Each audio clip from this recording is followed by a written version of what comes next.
Welcome to Rauta and a video about an interesting release that I got here to do. This is a commercial collaboration done with the artist himself. And why so? Because there's no physical copy. We did have to go with this one because this is a just streamable release by the artist himself. Because of no physical product to show you, I will just tune you in for the band's or artist's YouTube page as well as Spotify page. This is Berk Yagli, a young and very promising musician, I guess would be the right way to say it. And he approached me with this album called Symphony for Humanity.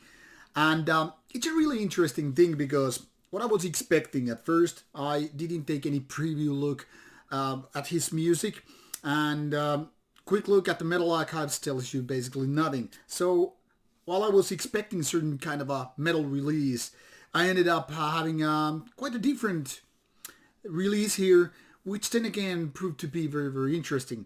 And I'm not saying only because this is a commercial collaboration, but because, well, in fact, it speaks to me in so many ways. Now the curious thing is, he's a very young guy, 20-something, and yet still he's very, very gifted, very talented with his music.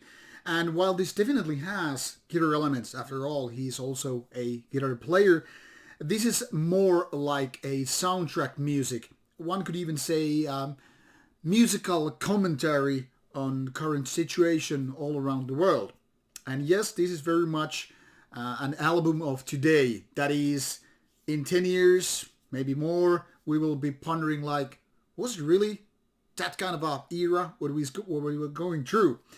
Now, this album is filled with samples, and they are there to kind of create the backdrop, or we could say narrative to the album.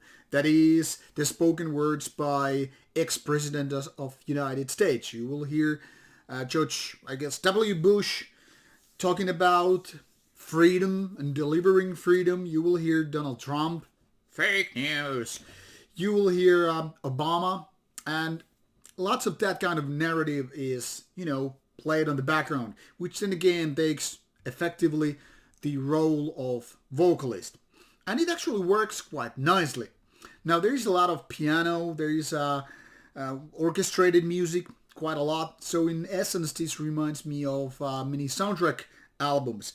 But because of this rather, I could say, political take on the music, it's not that much a typical soundtrack where you don't have any spoken parts at all.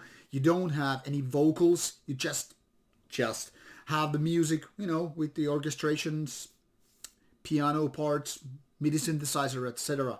So while that is very much present here, there are also a lot of guitar layers, and there are also somewhat electronic beats.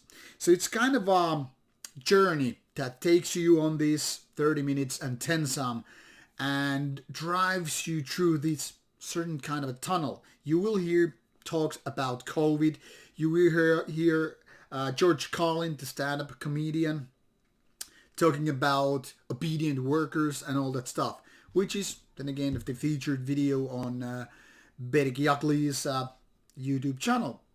Overall, this 30 minutes and then some album, you will find it here on YouTube, and you will obviously find the music here on the Spotify page. There are singles, as you can see, Obedient Workers being one of them, Etürlük being one of them. I have no idea what it means.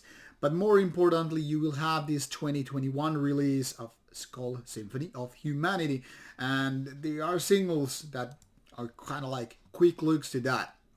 And then you will find Berk Yagli's solo playthroughs here, as well as rhythm guitar playthroughs. So in case you're just going beyond Symphony of Humanity and want to learn more about this artist, you will find all kind of information through his pages. There's also an Instagram which will be provided in the links box in case you just want to give it a go.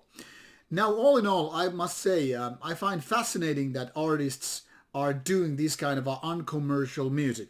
And while this is not exactly a metal release, there are elements of metal, there are elements of symphonic music, elements of, once again, they're called soundtrack music. So it's all kind of a very cinematic, but it's also taking this commentary much like many political grind or thrash metal albums.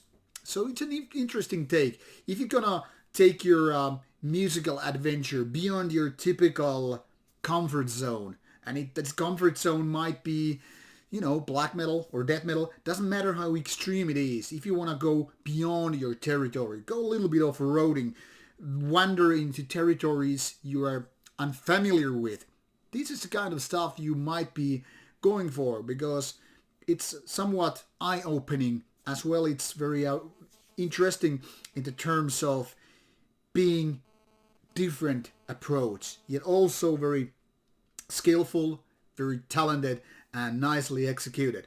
Now, the only thing where I have some sort of a critical work to be said is that the narrative might be a little bit going too much into different places. Because after all, when you go for this kind of a tunnel where you want to just explore certain mindset or certain story, narrative if you will kind of look for a red thread. You will try to find the path, like where it goes to. Now this goes from COVID to politics to different ideas, and maybe it's too much all over the place for certain people who enjoy the music. Now I find this album quite interesting all in all, and mostly it appeals to my musical taste. I wasn't too much into these electronic beats, but I guess they have their place on an album which is there to kind of showcase the sheer set of skills and the talent the artist right there has. So take a journey to the musical adventure, something that is beyond your comfort zone. I strongly recommend it, and if you don't like it, at least now you know better. Thanks for watching, take care, and bye bye.